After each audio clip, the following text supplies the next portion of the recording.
Urinary problem कैसे शुरू होती है उसके बारे में जानकारी दीजिए। बार बार पेशाब का आना, पेशाब जलन के साथ आना और ओकेजनली कईयों को पेशाब के अंदर ब्लड दिखाई देता है। कई बार जो यूरिन होता है उसको रोकने में प्रॉब्लम आती है बहुत सारी महिलाओं को, खासतौर पर प्रेगनेंसी के बाद तो अक्सर ही होता है। ओवर एक्टिव ब्लैडर का ये एक हिस्सा है। यूरिन से बहुत ज्यादा स्मेल आती है, बदबू आती है, तो वो क्या वजह हो सकती है? क्या कोई इन्फेक्शन है? यूरिन को होल्ड करने की आदत है। आप जरूरत से ज्यादा टाइम तक यूरिन को होल्ड करते हैं। इसी हैबिट की वजह से कई बार ओवर एक्टिव ब्लैडर के सिम्टम्स जल्दी आ जाते हैं। यूरिन लीक जो होता है, क्यों होता है ये यूरिन लीक? जोर से हंसते हैं या जोर से खांसी करते हैं, यानी कोई ऐसी चीज जिससे कि आपके एब्डोमेन का प्रेशर इंक्रीज करता है, उस वक्त आपका यूरिन लीक कर जाता है। That is stress incontinuous. तो इनको जो है वो ठीक करने के लिए हम क्या क्या चीजें कर सकते हैं? Soda and caffeine related drinks वो अवॉइड करने हैं because they act as irritants to the urinary bladder. ये ओवर एक्टिव ब्लैडर के बारे में बताइएगा। ओवर एक्टिव ब्लैडर के 3 कंपोनेंट्स हैं,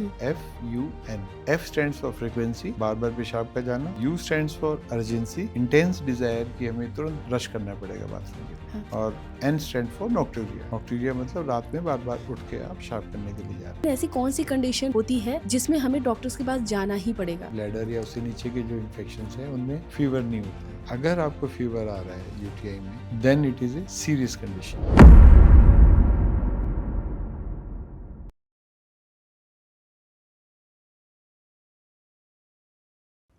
यूरिनरी हेल्थ बहुत इंपॉर्टेंट होता है, खासतौर पर महिलाओं के लिए।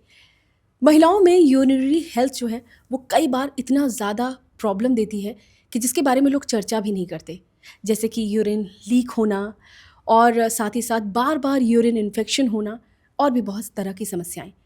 इन सब टॉपिक पर जो है वो कोई बात नहीं करना चाहता। बहुत सारी महिलाएं हैं जो ये सोचती हैं कि क्या बात करना इस पर, ये तो अपने आप ठीक हो जाएगा, कुछ घरेलू नुस्खे कर लेंगे तो ठीक हो जाएगा। लेकिन नहीं, कोई भी समस्या को इस तरह से इग्नोर नहीं किया जा सकता है।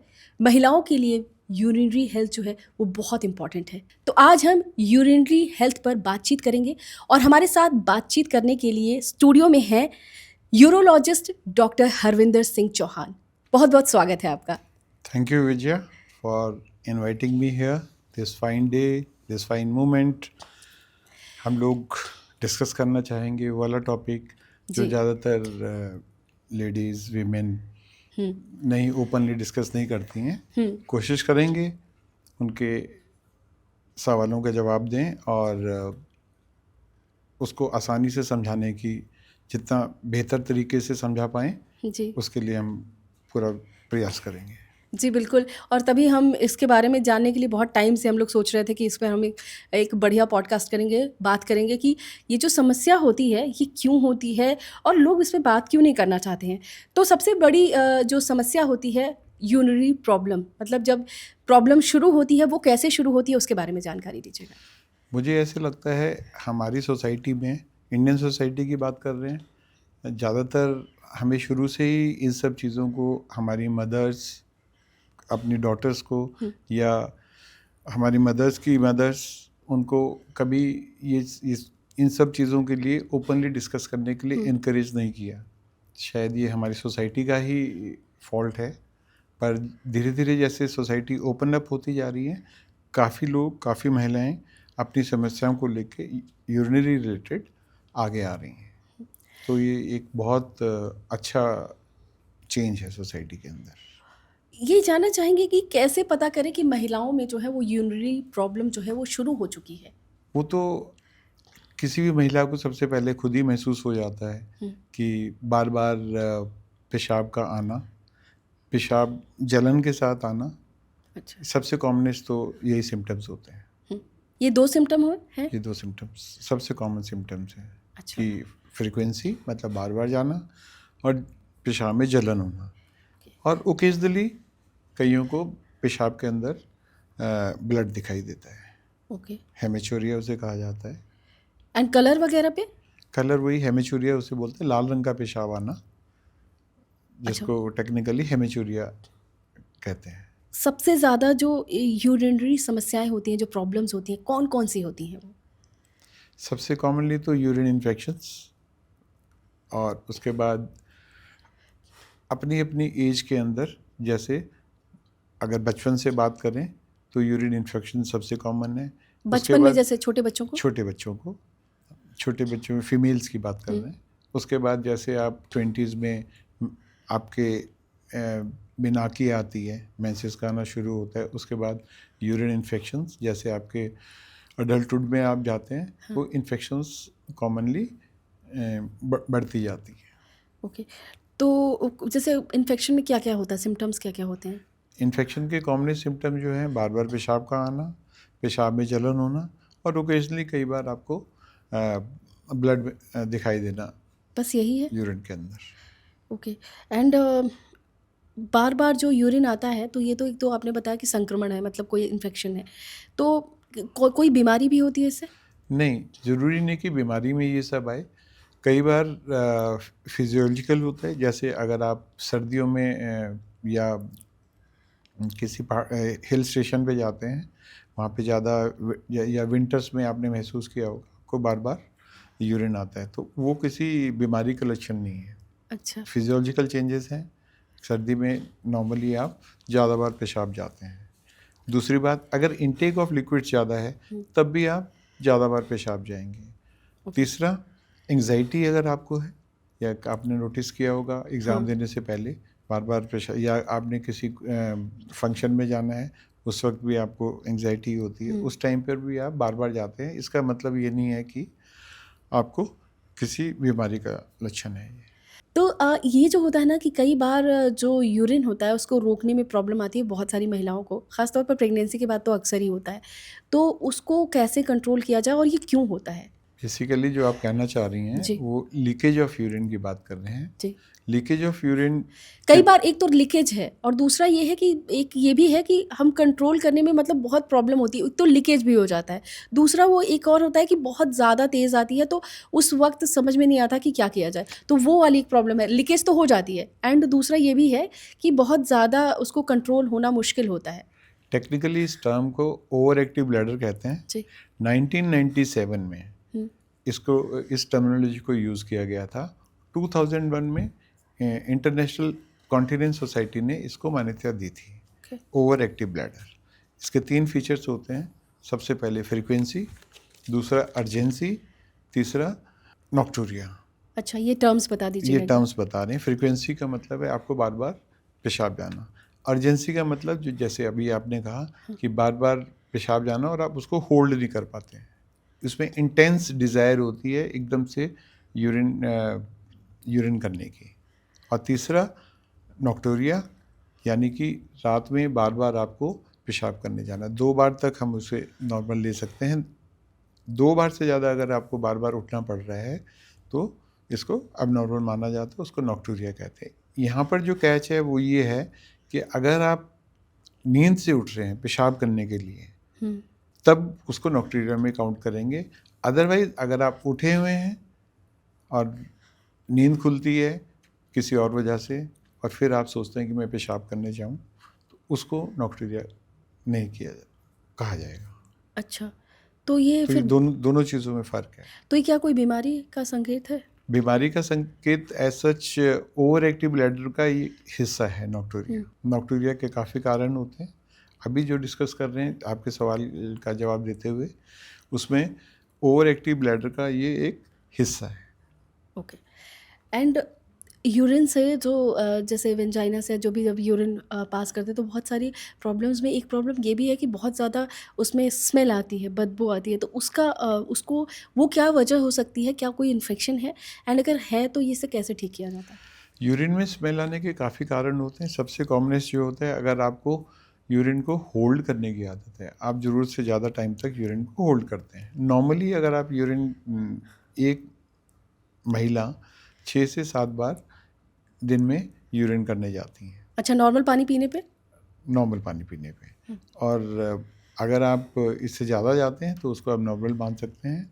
अगर आप इससे कम जाते हैं, आपको होल्ड करने की आदत है, जैसे कई बार हमने देखा है स्पेशली स्कूल के बच्चों में, अगर टॉयलेट्स अच्छे नहीं हैं तो बच्चे क्या करते हैं, फीमेल चाइल्ड की बात कर रहा हूँ, वो अवॉइड करते हैं पानी ना पिएं। क्यों? अगर वो पानी पिएंगे तो उनको स्कूल में यूरिन करने जाना पड़ेगा। स्कूल में कई बार आपको अच्छे साफ़ टॉयलेट्स नहीं मिलते हैं, हाइजीन ठीक नहीं है, या कोई पीप कर रहा होता है, उस चीज़ का उन्हें डर रहता है, तो वो घर से ही पानी कम पी के चलती हैं, ताकि सारा दिन वो स्कूल टाइम पर यूरिन नहीं करेंगे और घर आकर वापसी में वो पेशाब करते हैं। इससे यही हैबिट उनकी आगे तक चलती है। इसी हैबिट की वजह से इनको कई बार ओवर एक्टिव ब्लैडर के सिम्टम्स जल्दी आ जाते हैं। तो मेरा सुझाव सबको, माओं के लिए और अपने बच्चों को भी बताएं कि इस तरह की जो टेंडेंसी है वो ना करें।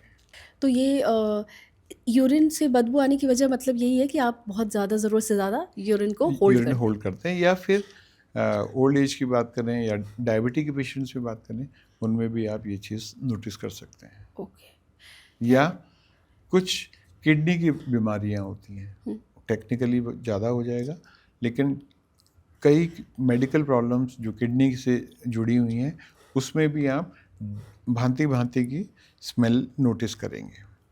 कई उसमें बैड स्मेल के अलावा कई बार अच्छी स्मेल भी आती है। ओके। उससे भी हम लोग कई बार किडनी की मेडिकल प्रॉब्लम्स को डायग्नोज कर सकते हैं। मतलब अच्छी स्मेल भी आती है? अच्छी स्मेल भी आती है। ये तो मतलब आपने हाँ, थोड़ा सा डिफरेंट डिफरेंट है ये, डिफरेंट बताया है। क्योंकि हमारे जो फिजिशियन कोलीग्स हैं, नेफ्रोलॉजिस्ट उनको कहते हैं, they are very good at diagnosing these conditions. Okay. And एक चीज़ और बताइएगा कि ये तो आपने बताया कि इसको ठीक भी कैसे करें।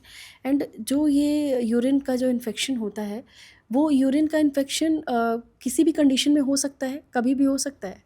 यूरिन इन्फेक्शन के लिए there are precipitating factors, like आप कम पानी पीते हैं, इनटेक ऑफ लिक्विड्स बहुत कम है। दूसरा, आपका जब फिजिकल रिलेशन बनते हैं उस टाइम पे हाइजीन ठीक नहीं है, उसकी वजह से भी प्रेसिपिटेट होता है।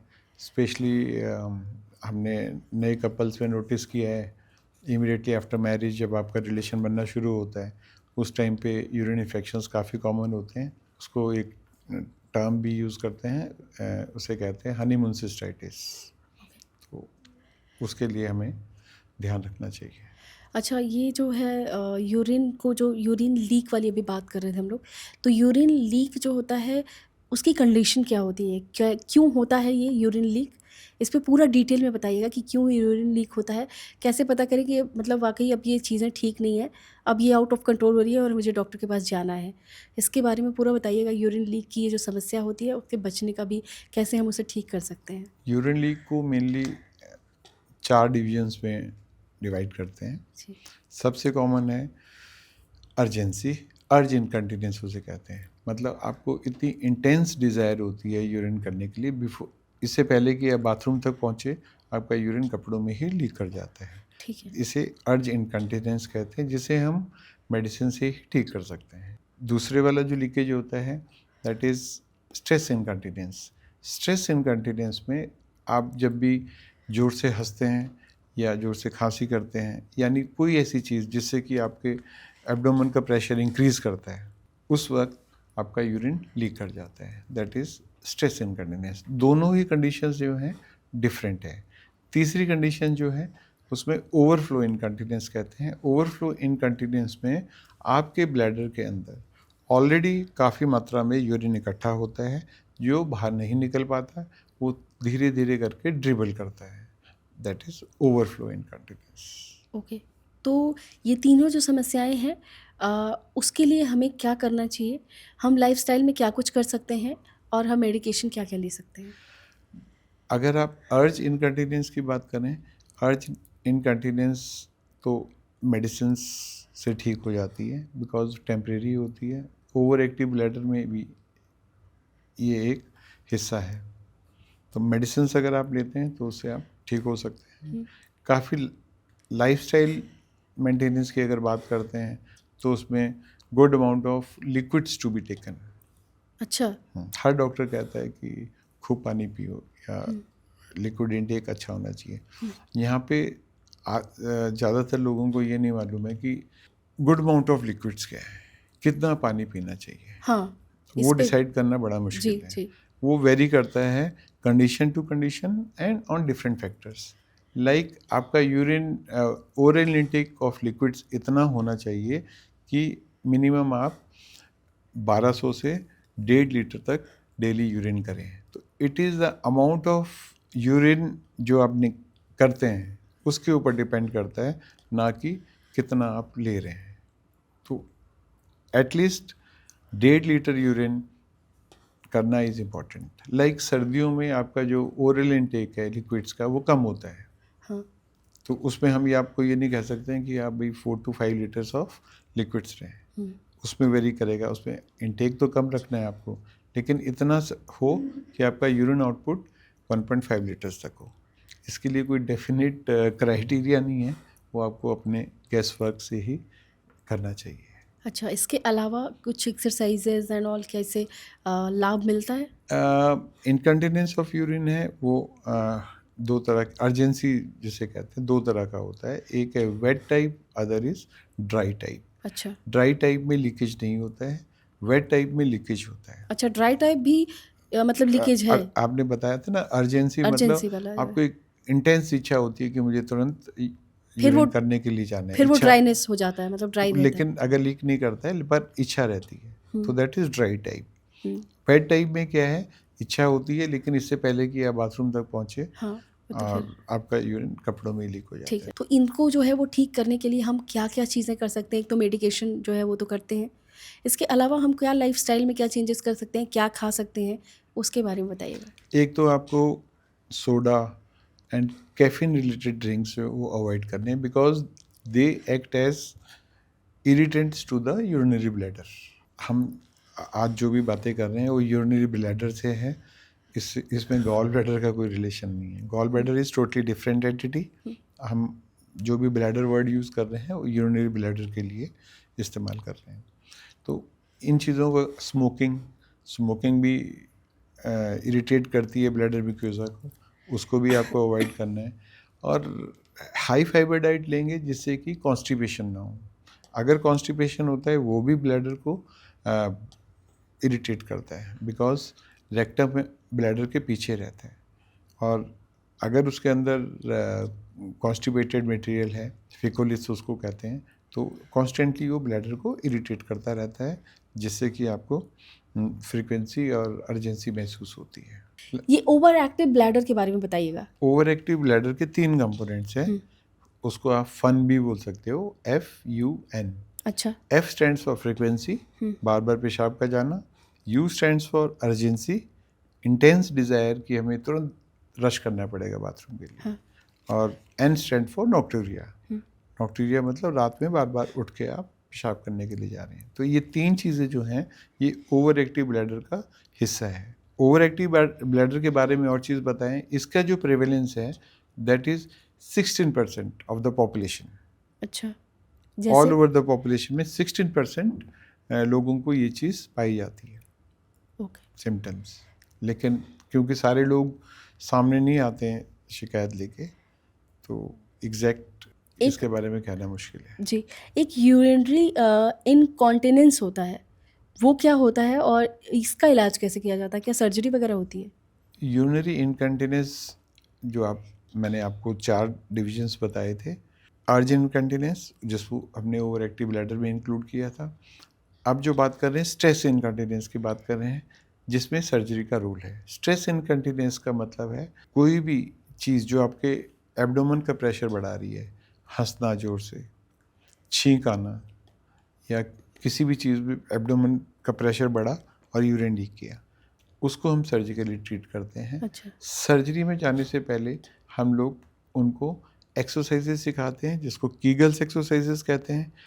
कीगल एक्सरसाइजेस का पर्पस जो है वो आपकी जो पेल्विक फ्लोर मसल्स हैं उनको स्ट्रेंथन करना है।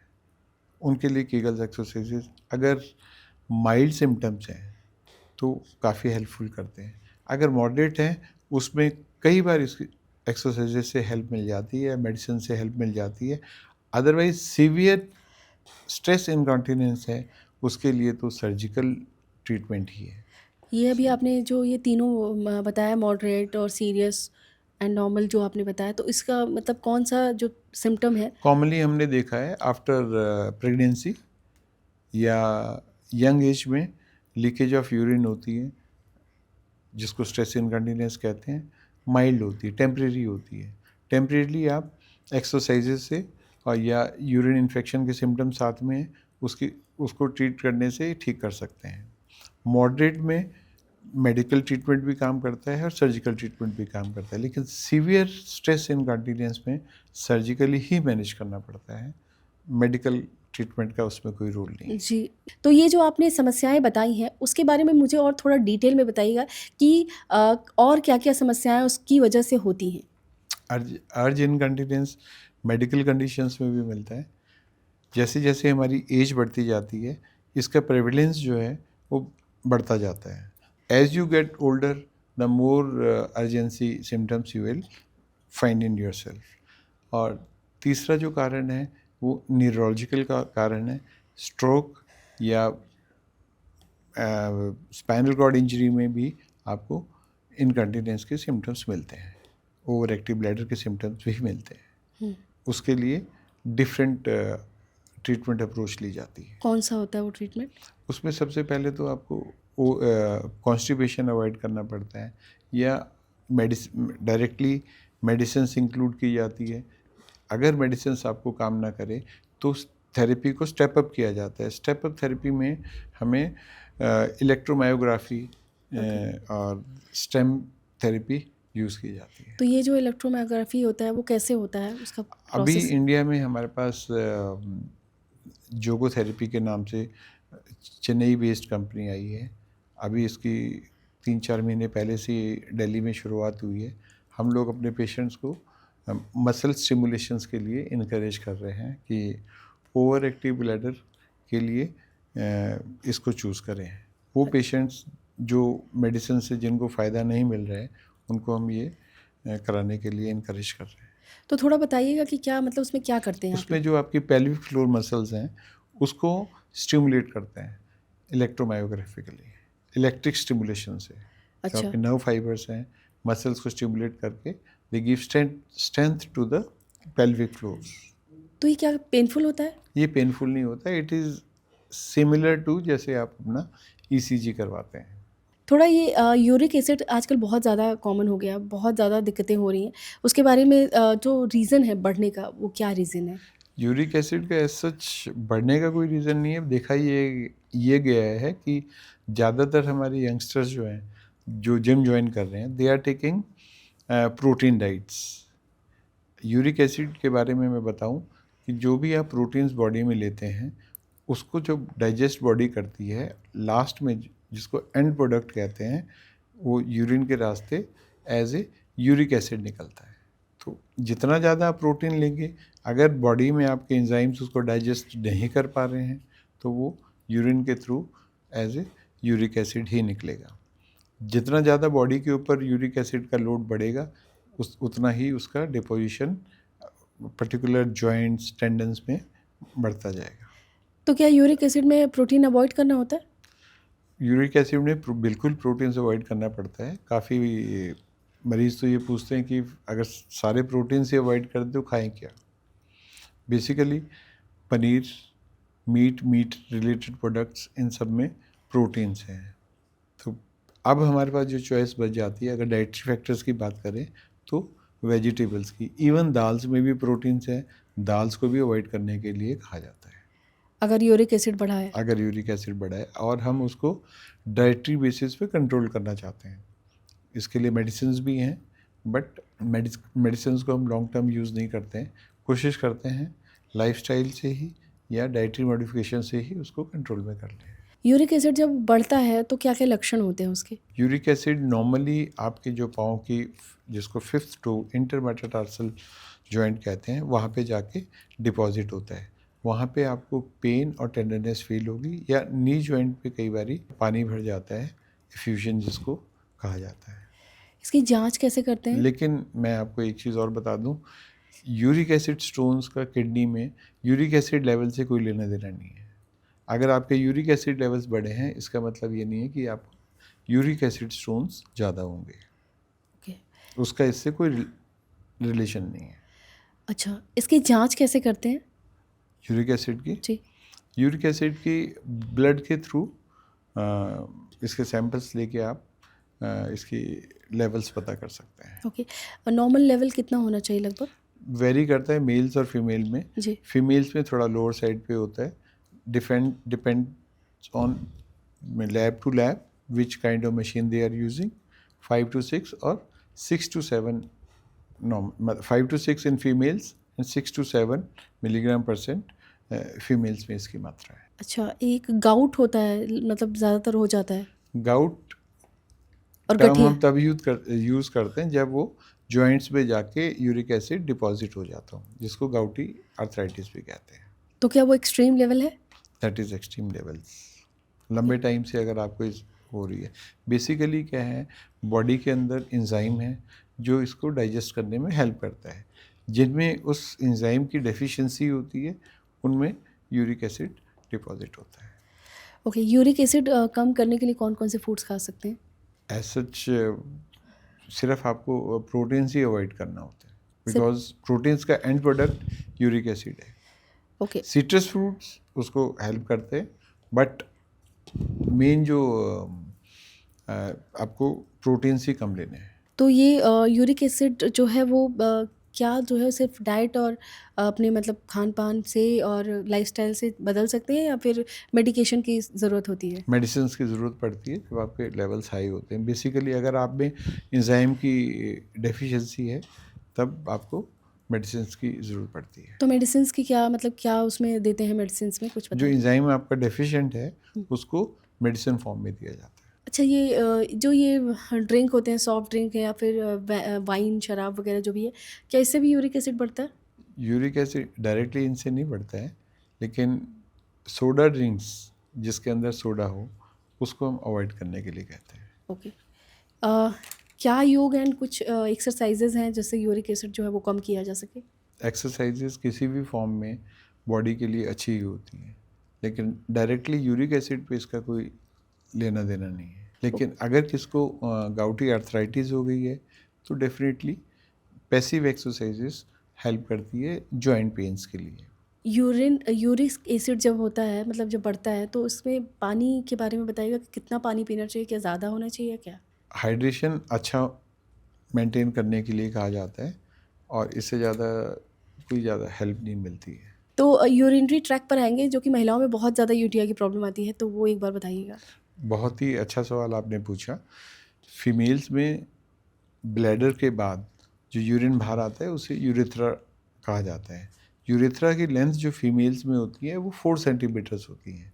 अगर कंपेयर करें मेल्स के साथ तो मेल्स में 25 to 35 सेंटीमीटर्स लेंथ होती है। बिकॉज फीमेल यूरेथ्रा 4 सेंटीमीटर्स है, very close to anal part. अभी आपने ये स्टूल पैसेज, टर्म यूज़ किया, फीमेल। यूरेथ्रा। अच्छा, ये क्या चीज़ है? मैंने कहा ब्लैडर से जो यूरिन बाहर लेके नली आती है उसे यूरेथ्रा कहते हैं। तो फीमेल यूरेथ्रा की जो लेंथ है वो 4 सेंटीमीटर्स है, और मेल्स में वही लेंथ 25 to 35 सेंटीमीटर्स है, लंबाई ज़्यादा है। फीमेल यूरेथ्रा जो है it is very close to anal part, जहाँ से आप स्टूल पैसेज होता है उसके बहुत नज़दीक होता है। तो जितना भी इन्फेक्शन आता है फीमेल्स में वो स्टूल पैसेज से आता है। इसीलिए हमेशा हम फीमेल्स में सबसे पहली चीज़ जो लोकल हाइजीन में समझाते हैं कि जब भी आप अपने आप को स्टूल पास करने के बाद क्लीन करें, वो आगे से पीछे की तरफ ना करें। आगे से आई मीन किस यूरिन पैसेज से स्टूल की तरफ करें, क्योंकि जितना भी बैक्टीरिया आपको यूरिन इन्फेक्शन कॉज कर रहा है वो स्टूल पैसेज से आ रहा है, जिसको ई कोलाई कहते हैं। E coli is the commonest bacteria causing urine infections. दूसरे बैक्टीरियाज भी कॉज करते हैं पर उसमें कारण कुछ और होते हैं, जैसे स्टोन्स। अगर आपको स्टोन्स की हिस्ट्री है वो भी यूरिन इन्फेक्शन कर सकते हैं, या फिर आपका जो यूनरी सिस्टम है इंक्लूड करता है किडनीज, यूरेटर्स, ब्लैडर, इसमें कोई बनावट में कमी है बचपन से ही, जेनेटिकल या कंजेनिटल एनामलीज है, उनमें भी यूरिन इन्फेक्शंस कॉमन होते हैं। ये बचपन से जो है वो कैसे पता चलेगा, क्या सिम्टम्स होते होंगे उसमें? वो जब आप पैदा होते हैं तभी से आपको यूरिन इन्फेक्शन बार बार होने लगते हैं। अगर ऐसा होता है तो हम उनको आगे इवेल्युएट करते हैं हाई लेवल पे। सबसे पहले यूरिन रूटीन और यूरिन कल्चर टेस्ट, उसके बाद अल्ट्रासाउंड मैंडेटरी होते हैं। उसके बाद हम पूरे यूरिनरी ट्रैक्ट की एनाटॉमी को समझने के लिए सीटी स्कैन भी कराते हैं और उसका फंक्शन देखने के लिए हायर स्कैन्स कराते हैं, जिसे डीटीपी स्कैन भी कहते हैं। ओके। किन आदतों की वजह से यूटीआई होता है? कई बार जो है ये तो आपने बताया कि मतलब जन्म से भी होता है या जो भी इन्फेक्शन आपने बताया। कई बार कुछ आदतें भी ऐसी होती हैं जिसकी वजह से यूरिनरी ट्रैक में प्रॉब्लम्स आ सकती है। वो कौन-सी आदतें होती हैं? सबसे पहले लोकल हाइजीन। अगर आप स्टूल पास करने के बाद क्लीनिंग नहीं कर रहे हैं ठीक से, सबसे कॉमन तो वही है। दूसरा, पानी का इंटेक कम करना। तीसरा, आपके अंदर कोई अगर स्टोन्स वगैरह हैं, उसका ट्रीटमेंट आप नहीं ले रहे हो। और मोस्ट कॉमन यंग ग्रुप में जो है, that is after having physical relation with your partner, you have to clean yourself. If you are not cleaning yourself, that may because you lazy around and you don't clean yourself, तब आपको urine infection होने के chances बढ़ जाते हैं। Okay. And जब first time physical होते हैं तो क्या यूटीआई जो है वो नॉर्मल है या हो जाता है? यूटीआई होने के चांसेस फर्स्ट इंटीमेसी के बाद काफ़ी चांसेस हो जाते हैं। उसके मल्टीपल रीजंस हैं। एक, आपकी लोकल हाइजीन मेंटेन नहीं होती है। दूसरा, अगर आपको कोई कंजेनिटल एनोमली है जो आज तक आपको मालूम नहीं थी। जैसे ये आपने क्या बोला? कंजेनिटल एनोमली मतलब आपकी जो पैदा होने के बाद बनावट जो है किडनीज, यूरेटर, ब्लैडर की डिफरेंट थी, नॉर्मल नहीं थी, तो आप प्रोन हो जाते हो यूरिन इन्फेक्शन होने के। उस चीज़ के लिए हमें अल्ट्रासाउंड से इवेलुएट करते हैं। एंड बार-बार जो यूटीआई होता है उससे कैसे बचें? बार बार यूटीआई होने का रीज़न, आप एडुकेट मात्रा में लिक्विड्स नहीं ले रहे हो। दूसरा, आपको यूटीआई हो रहा है, आप of the counter medicine use कर रहे हो, जैसे? क्योंकि आपके किसी ना किसी फ्रेंड्स को या घर में किसी फैमिली मेम्बर को यूटीआई हुआ है, तो उन्होंने आपको बताया आप ये दवाई ले लीजिए, आपने उसकी मात्रा एडुकेट नहीं ली। तीसरा, आपने यूरिन एज ए यूरोलॉजिस्ट हमारी प्रैक्टिस में सबसे पहली चीज़, किसी को भी यूटीआई होता है, वी ऑलवेज सजेस्ट कि आप यूरिन रूटीन और यूरिन कल्चर टेस्ट जरूर कराएं। नॉर्मल वे में हम ज़्यादातर लोग ये करते नहीं हैं और खुद ही मेडिसिन ले लेते हैं। तो यूरिन कल्चर और अभी जो आपने एक और टर्म यूज़ किया, वो उसमें क्या टेस्ट होता है? उसमें तो यूरिन में आप पस सेल्स हैं या नहीं, ब्लड सेल्स हैं यूरिन में या नहीं, या नाइट्रेट्स हैं, ये सारी चीज़ें देखी जाती है, जिससे आइडिया लगता है इन्फेक्शन है कि नहीं। ओके। और कल्चर में बैक्टीरियाज को ग्रो किया जाता है, जिसके बेस पे आप टारगेटेड एंटीबायोटिक दे सकते हैं। कल्चर में क्या है, जैसे कि बैक्टीरिया ग्रो किया जाता है, मतलब नहीं समझ आया? जैसे आपने देखा होगा, कभी भी पौधे को लगाया जाता है, हाँ। पौधे को लगाने के लिए उसमें खाद डालते हैं, वैसे ही अगर आप बैक्टीरिया सस्पेक्ट कर रहे हैं तो उसके जो कल्चर के लिए प्लेटिंग लगाते हैं, different different medias, culture medias होते हैं, उस पर उनको ग्रो करने के लिए इनकरेज किया जाता है। तो उसके बेस पे हम और उनको एंटीबायोटिक्स दिया जाता है, जिससे कि एंटीबायोटिक सेंसिटिविटी मालूम चलती है। तो यूरिन के लिए जब हम यूरिन की जांच के लिए हम यूरिन देते हैं, तो वो जो है वो फर्स्ट यूरिन, मॉर्निंग का फर्स्ट यूरिन होना चाहिए या एनी टाइम? मॉर्निंग का फर्स्ट यूरिन वाला कंसेप्ट काफ़ी पुराना है। अब हम लोग प्रेफर ये करते हैं, आप किसी भी टाइम का यूरिन दे सकते हैं, लेकिन वो जो आपकी पेशाब की धार का बीच का है वो प्रेफर करते हैं। टाइम का उससे कोई रिलेशन नहीं है। ओके, वो बीच में। बीच की जो यूरिन की धार होती है, वो वाला यूरिन दें तो ज़्यादा अच्छा रहता है। वो एंड अनकंटेमिनेटेड माना जाता है। ओके। शुरू वाले को कंटेमिनेटेड माना जाता है। ओके। और कुछ कंडीशंस होती हैं जिसमें सुबह का यूरिन प्रेफर किया जाता है, जैसे ट्यूबरक्लोसिस। अगर आप किसी को किडनी, यूरेटर, ब्लैडर इनकी ट्यूबरक्लोसिस सस्पेक्ट कर रहे हैं, उसमें हम प्रेफर करते हैं first morning sample. Other than that, ये जो पुरानी प्रैक्टिस थी कि आप अर्ली मॉर्निंग सैंपल ही देना है, वो आजकल नहीं ओके। मानते हैं। एंड कुछ जो यूटीआई होती है उसमें कुछ घरेलू नुस्खे भी लोग करते हैं, मतलब कुछ ऐसी चीज़ें हैं जो हम कर सकते हैं घर के अंदर, तो वो हम क्या क्या कर सकते हैं? घरेलू नुस्खों में सबसे पहले तो adequate amount of liquids, local hygiene, यही अहम है। ये 2 चीज़ है? 2 चीज़ें अहम है। ओके। एंड एक और चीज़ है, क्रैनबेरी जूस के बारे में बहुत ज़्यादा लोग बताते हैं कि यूटीआई में बहुत फ़ायदा करता है, तो क्या ये सच में फ़ायदा करता है? अगर हाँ, तो फिर क्यों? ये आपने बिल्कुल सही कहा। मोस्ट कॉमन जो कीटाणु है यूरिन इन्फेक्शन करता है उसे ई कोलाई कहते हैं। क्या? ई कोलाई, अच्छा, ये क्या है? ई कोलाई कीटाणु का नाम है।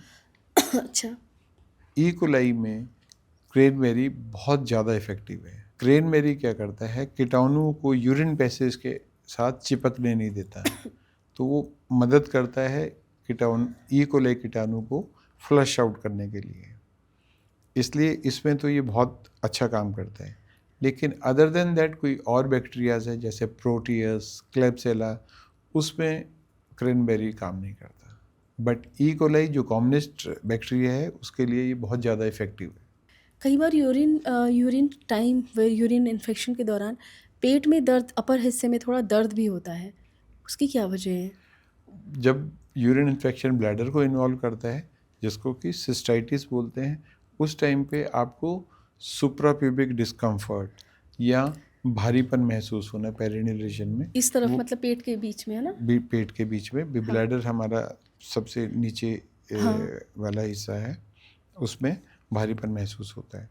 तो वो यूटीआई का तो कई बार वो एक लगता है कि जो वो हिस्सा होता है, तो कई बार ऐसा लगता है कि वो पेट दर्द हो रहा है, कई बार वो यूरिन की वजह से भी प्रॉब्लम हो सकती है, और कई बार वो लगता है कि शायद ब्लोटिंग हो जाता है, तो क्या? ब्लैडर का इन्फ्लेमेशन हो रहा है इन्फेक्शन में, तो स्पाज्म होते हैं ब्लैडर के। स्पाज्म की वजह से आपको पेन फील होता है, ब्लैडर स्पाज्म। ये स्पाज्म क्या होता है? स्पाज्म मतलब ब्लैडर अकड़ जाता है। ओके। जैसे ही अकड़ जाता है तो उसकी वजह से पेन होता है। तो वो कैसे ठीक कर सकते हैं? मेडिसिन से। अच्छा, ऑल हाँ, चीज़ मेडिसिन से। हाँ, ओके। एंड मेडिसिन से। और दूसरी कॉमन चीज़ है, नॉर्मली जो फीमेल्स में यूरिन इन्फेक्शन होते हैं उसमें फीवर नहीं होते हैं। बट अगर आपको फीवर हो रहा है तो इसका मतलब फीमेल्स में किडनी का इन्वॉल्वमेंट है, मेल्स में भी किडनी का इन्वॉल्वमेंट है। बट मेल्स में प्रोस्टेटिक ऑर्गन होता है, प्रोस्टेट में इन्फेक्शन हो तब भी फीवर आता है। अदरवाइज सिंपल इन्फेक्शंस में आपने देखा यूरिन इन्फेक्शन में फीवर नहीं आता है। बट अगर यूरिन इन्फेक्शन के साथ आपको फीवर आ रहा है, that is a serious problem. उसको आप सीरियसली लें, उसको आप ओवर द काउंटर ड्रग से ना करें। यूरिन में झाग आना? यूरिन में झाग आना ज़्यादा सीरियस नहीं है। कई बार बहुत ज़्यादा प्रोटीन्स हो, या फिर एक कंडीशन है जिसको हम लोग कहते हैं काइलूरिया, ओके। उसमें भी झाग आती है और सफ़ेद रंग का पेशाब आता है। कई बार होता है कि हम यूरिन को देखकर ही पता लगाते हैं कि हम हाइड्रेटेड हैं या नहीं हाइड्रेटेड हैं, या ओवर हाइड्रेटेड है। तो जो यूरिन का जो कलर होता है वो कौन सा कलर होता है जिससे हमें ये पता चलता है कि हमें पानी की ज़रूरत है, या हमने एक्सेस पानी पी लिया है, या हमने नॉर्मल पानी पिया है? नॉर्मल यूरिन का जो कलर होता है स्लाइट येलो होता है, लाइट येलो। ओके। अगर किसी को जॉन्डिस है तो यूरिन का कलर एकदम लाल हो जाएगा, सॉरी येलो हो जाएगा। और यदि आपने बीट रूट लिया है, बीट रूट लेने के बाद यूरिन का कलर रेड हो जाएगा। या किसी को बहुत पुरानी इन्फेक्शन है तो यूरिन का कलर वायलेट भी हो जाता है। अच्छा, अलग अलग होता है। हाँ, अलग अलग हम होता है। अगर पानी को देख के कैसे करते हैं, क्योंकि क्या होता है कि कई बार पानी को देख के ऐसा लगता है, यूरिन के कलर को देख के लगता है कि हम बहुत कम हमने पानी पिया है, तो यूरिन का कलर। अगर उसको कंसनट्रेटेड यूरिन कहते हैं तो आपको येलो डार्कनेस उसमें दिखेगी, और अगर उससे आइडिया लगता है कि आपने कम पिए है। और एकदम जो वाइट हो जाता है, बिल्कुल ही एकदम पानी वाले कलर का जो होता है, कई बार ऐसा भी, वो तो नॉर्मल है ना, इसका मतलब यू आर वेल हाइड्रेटेड। मतलब प्रॉपर है वो। ऐसा नहीं है कि ओवर हाइड्रेटेड हो गया, नहीं ऐसा नहीं तो नहीं, नहीं है। ओवर हाइड्रेटेड तो नहीं होते। ओके। अच्छा। अच्छा, इसके अलावा जो यूरिनरी हेल्थ में जो प्रॉब्लम्स होती हैं, बहुत सारी प्रॉब्लम्स होती हैं जो कि यूरिन से जुड़ी होती हैं, और भी हेल्थ से रिलेटेड में जो भी किडनी हुआ और भी प्रॉब्लम्स जो हैं, तो कौन सी ऐसी अलार्मिंग सिचुएशंस होती हैं जिस पे अब हमें डॉक्टर के पास जाना ही है? कि कई बार ऐसा होता है ना कि ठीक है, पानी वानी पी लो या हल्का फुल्का घरेलू नुस्खा कर लो, है ना, ज़रूरत नहीं है, कोई डॉक्टर फ्रेंड है उसको बोल दिया कि मुझे ये प्रॉब्लम है तो चल ये वाली दवाई आप खा लो और ठीक हो जाएगा। लेकिन ऐसी कौन सी कंडीशन होती है जिसमें हमें डॉक्टर्स के पास जाना ही पड़ेगा? जैसा कि मैंने अभी बताया, नॉर्मली लोअर ट्रैक के इन्फेक्शन जो होते हैं, यानी कि ब्लैडर या उससे नीचे के जो इन्फेक्शंस हैं, उनमें फीवर नहीं होता है। अगर आपको फीवर आ रहा है यूटीआई में, then it is a serious condition, तो उसको आप ज़रूर इवेल्युएट कराएं ताकि उसका अर्ली टाइमली प्रॉपर इलाज मिल सके आपको। ओके। एंड किडनी स्टोन, जो ब्लैडर कैंसर होता है, वो इसके क्या सिम्टम्स होते हैं? किडनी स्टोन्स में क्लासिकली आपको कॉलिकी पेन होते हैं, जिसको बोलते हैं दर्द आता है मरोड़ की तरह। मरोड़ के साथ? जब भी आपको पेन आएगा किडनी स्टोन में, साथ में आपको नौसिया या वॉमिटिंग की फीलिंग भी आएगी। तो वो बॉडी का एक डिफेंस मैकेनिज्म है to fight against the pain, to alarm you against the pain, vomiting करके। तो हमें लगता है कि पेट दर्द हो रहा है शायद, तो गैस की दवाई ले लें, जैसे off the counter medicine, Pantocid, Rantac, इस तरह की मेडिसिन ले लेते हैं, या डाइजिन पी लेते हैं, ये सोच के कि शायद गैस्ट्राइटिस का पेन है। But that is the clue of the ureteric stone. Normally stone का पेन तभी होता है जब वो सिस्टम को ऑब्स्ट्रक्ट करता है, रुकावट पैदा करता है। अदरवाइज़ लोगों के 3-3 सेंटीमीटर या 4 सेंटीमीटर के स्टोन भी होते हैं, उन्हें कभी पेन नहीं होता। लेकिन अगर वो रुकावट पैदा करेगा कोई भी स्टोन, तो आपको पेन करेगा। एंड ये ब्लैडर कैंसर का जो लक्षण है वो क्या होते हैं? ब्लैडर कैंसर्स कॉमनली 2 तरह के पॉपुलेशन में देखा जाता है, लोग जो स्मोकिंग करते हैं, और तीसरा वो लोग जो लेदर इंडस्ट्री से या पेंट इंडस्ट्री से रिलेटेड है। कैसे, मतलब? जो लोग पेंट इंडस्ट्री, पेंट जो करते हैं, ओके। पेंटिंग एंड जो लेदर इंडस्ट्रीज, अच्छा, उनमें काम करते हैं, या इंडस्ट्रीज में जो ये काम कर रहे हैं, उनमें ये चीज़ कॉमन देखी। अच्छा, ऐसा क्यों? बिकॉज उसके अंदर जो केमिकल्स होते हैं वो इनहेल करके थ्रू यूरिन बाहर निकलते हैं, विच लीड्स टू कैंसर्स। ये एक हाई रिस्क ग्रुप है जिसमें कैंसर देखा जाता है। उसके क्या सिम्टम्स होते हैं? कैंसर में आपको नोटिस करेंगे कि आपको बार बार पेशाब आ रहा है, या आप पेशाब करते हुए उसके अंदर ब्लड नोटिस करेंगे। कॉमनली आपको क्लॉट्स भी नज़र आएंगे। अच्छा, बेसिकली यही सिम्टम है? बेसिकली। अच्छा, और क्या अगर शुरुआत होती तो urgency is the commonest symptom. अच्छा, ये एक चीज़ और बताइएगा, जो यूटीआई होता है, अगर बार बार यूटीआई हो तो क्या वो कैंसर का लक्षण हो सकता है, बार बार यूटीआई होना? नहीं, कैंसर का लक्षण नहीं होता, लेकिन यूटीआई को हम बहुत चीज़ों से कंफ्यूज करते हैं। जैसे कि ओवर एक्टिव ब्लैडर से, अर्ज इनकंटिनेंस से, जिनके डिफरेंट कारण होते हैं। और तीसरा, अभी मैंने बताया कि अगर ब्लैडर कैंसर है, आपको बार बार पेशाब जाना पड़े, क्योंकि मैंने जो नोटिस किया है वो यही है कि कोई भी महिला अगर बार बार पेशाब करने जा रही है, तो उसका जो कॉमन डायग्नोसिस उसके खुद के मन में रहता है वो ये है कि हमें यूरिन इन्फेक्शन हो गया है। बट जब हम उनसे डिटेल में बात करते हैं, तब हम कोशिश करते हैं कारण जानने की। लाइफस्टाइल के लिए जो आदतें हैं, जो कि हमारा जो यूरिनरी हेल्थ है वो बहुत बढ़िया रहे, उसके लिए लाइफस्टाइल सुझाव दीजिए। लाइफस्टाइल अगर यूरिनरी हेल्थ मेंटेन करनी, तो एक ही सिंपल सा सुझाव है, good amount of liquid intake. Liquid doesn't mean कि आपको पानी ही लेना है। लिक्विड्स आप नारियल पानी लो या चाय भी लें। एक्सेस ऑफ चाय या coffee, that is also bad, but आप कोई भी चीज़ लिक्विड फॉर्म में लें। जैसा कि हाइड्रेशन बहुत ज़रूरी है, हाइड्रेशन के लिए हम बहुत सारा पानी पीते हैं, तो बहुत सारा पानी भी कई बार लोग बताते हैं कि वो नुकसान करता है, क्योंकि बहुत बार हम जब यूरिन करने जाते हैं तो ऐसा लगता है कि उसकी जो इलेक्ट्रोलाइट्स हैं वो कम होते हैं, और कितने लोग तो ये भी कहते हैं कि मतलब मैंने कहीं पढ़ा था या सुना था कि 1 चम्मच नमक जो है वो डाल के आप पी लिया करो तो उससे सही होगा। तो एक तरफ जहाँ पे हम नमक के लिए मना करते हैं कि नमक थोड़ा कम होना चाहिए, चीनी कम होना चाहिए, तो वहाँ पर हम इलेक्ट्रोलाइट्स के लिए ये यूज़ करते हैं। तो उसके बारे में बताइएगा, क्या सच में इलेक्ट्रोलाइट्स कम होते हैं या जो भी है, तो उसको कैसे ठीक किया जाए? ये बहुत सही सवाल आपने पूछा।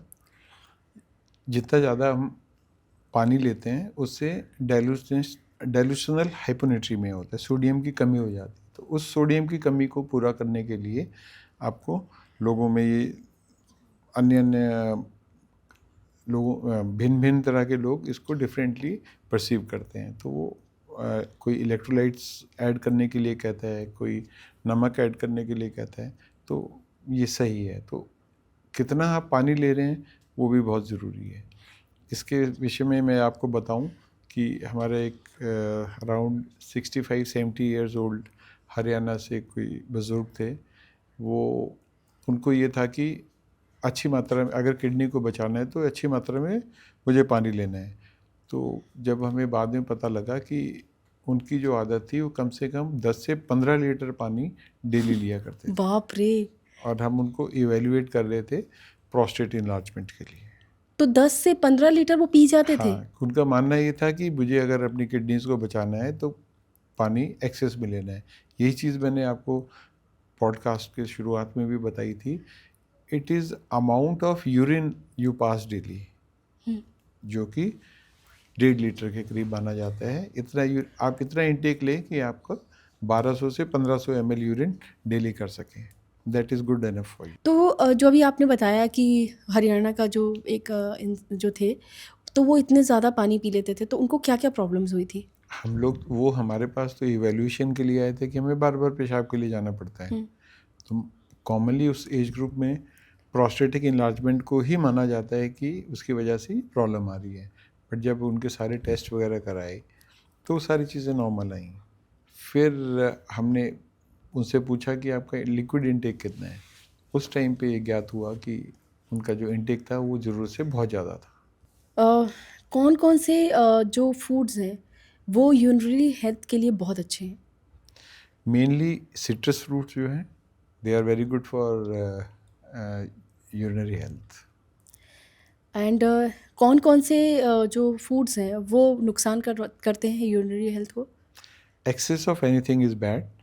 Like if you take excess amount of meat and meat related products, milk related products, they are not good for urinary health. Okay, मतलब मिल्क जो है, हाँ जी। वो यूरिनरी के लिए अच्छी नहीं है? Excess of milk, excess of meat, dietary products, meat or okay, salt.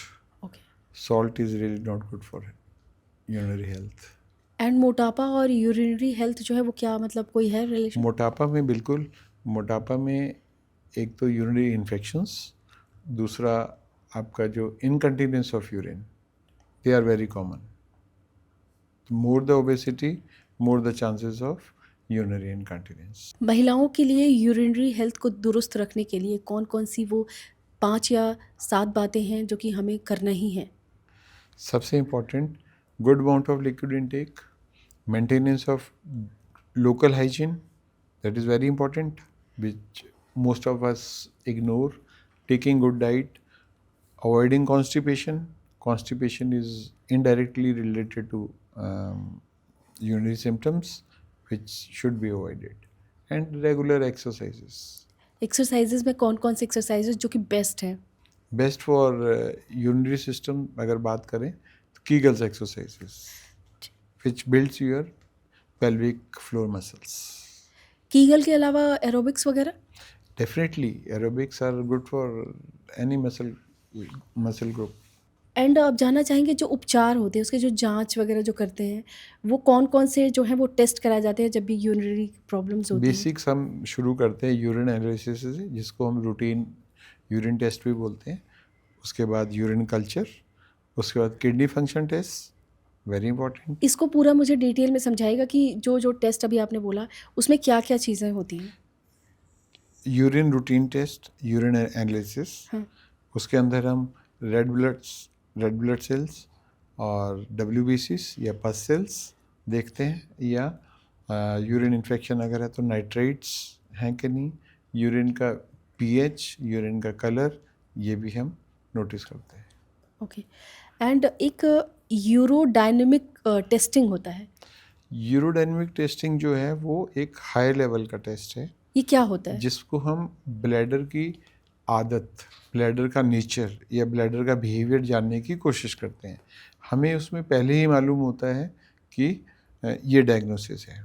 सिर्फ उसको कंफर्म करने के लिए, ब्लैडर की आदत जानने के लिए वो टेस्ट किया जाता है। उसमें जैसे आर्टिफिशियल वे में हम ब्लैडर को फिल करते हैं और ब्लैडर के प्रेशर्स को मेजर करते हैं, जिससे हमें आइडिया लगता है कि ब्लैडर की कैपेसिटी कितनी है या ब्लैडर कितना यूरिन और कितना यूरिन होल्ड कर सकता है या कितनी जल्दी उसे अर्ज की सेंसेशन होती है यूरिन करने के लिए। तो क्या ये जो टेस्ट है ये नॉर्मल टेस्ट है?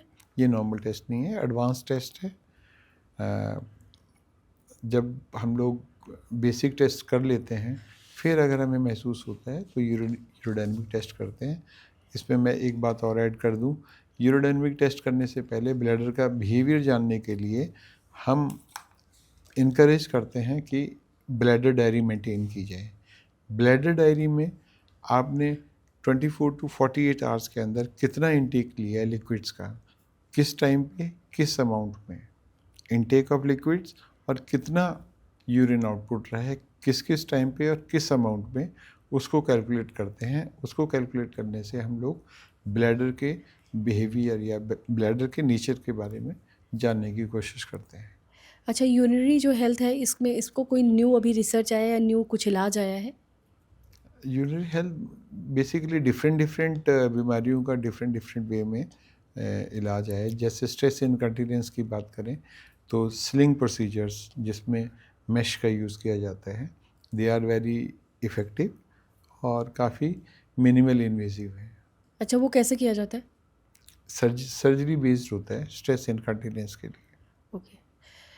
सो अगर फिर से करेंगे इसको, तो इतनी सारी जानकारी आपने दी यूरिनरी हेल्थ को लेकर, जिसे लगातार लोग इग्नोर करते हैं, ख़ासतौर पर महिलाओं को देखा है। तो हमने बहुत सारी बातें की और ये सारी जो जानकारी है वो यकीनन हमारे महिलाओं के लिए काफ़ी ज़्यादा बेनिफिशियल होने वाली है। Thank you so much doctor Harvinder, इतनी अच्छी जानकारी देने के लिए। Thank you Vijay, thank you so much for having me here. I hope हमारे जितने भी लिसनर्स या व्यूवर्स हैं जी, इस इंफॉर्मेशन से कुछ ना कुछ फ़ायदा ज़रूर उठाएं। बिल्कुल, आपने जितना अच्छी तरीके से जानकारी दी है, thank you. Thank you so much. So ये जो पॉडकास्ट है वो बहुत ही ज़बरदस्त होने वाला है, क्योंकि महिलाएं जो है वो लगातार अपनी यूरिनरी हेल्थ को इग्नोर करती हैं, जो कि बिल्कुल ठीक नहीं है।